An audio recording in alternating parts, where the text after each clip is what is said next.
Chapter 7. Increasing physical movement minimizes signs of ADHD.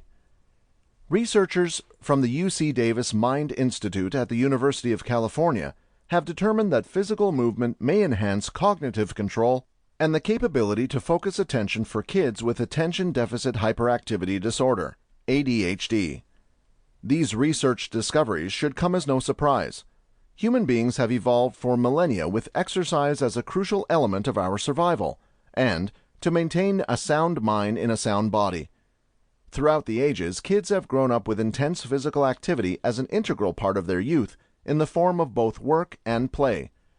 Until the commercial revolution, kids spent the majority of their waking hours laboring physically or playing out of doors.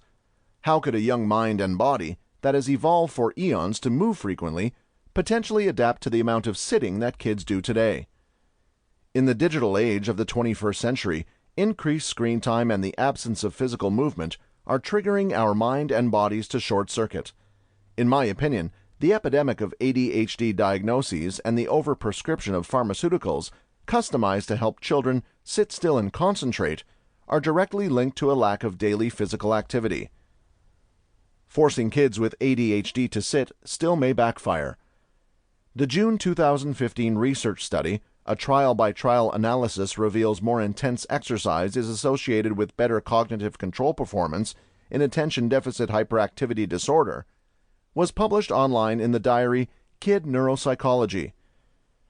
For the new UC Davis study, researchers led by senior author Julie Schweitzer, professor of psychiatry and director of the UC Davis ADHD program, recruited 26 children with confirmed ADHD diagnoses and 18 without ADHD symptoms to examine their patterns of exercise and movement.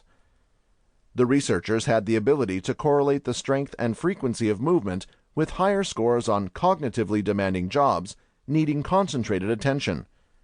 Research study individuals with ADHD showed significantly better cognitive efficiency the more they moved their bodies. This UC Davis Mind Institute research study is the first to assess the relationship between exercise and task performance on a trial-by-trial basis in children with ADHD. In a news release, Julie Schweitzer defined the results of the research study, saying, "It turns out that physical movement throughout cognitive jobs may be a good thing for them. Parents or caretakers and instructors shouldn't try to keep them still. Let them move while they are doing their work or other challenging cognitive jobs. It might be that the hyperactivity we see in ADHD may actually be useful at times. Perhaps the movement increases their arousal level, which causes better attention." For the experiment, the movements of each individual were measured using a device that was attached to the ankle and assessed levels of activity while finishing a flanker test, which checks somebody's capability to focus attention and disregard distractions. Scores on the flanker test improved significantly when individuals with ADHD were moving. Conclusion: exercise might improve test scores for ADHD students. Forcing children to sit still in an effort to prep them for the Common Core standards and No Kid Left may backfire. The emphasis on standardized screening combined with increased sedentarism may be creating a double whammy that messes up the odds of a kid with ADHD succeeding in school.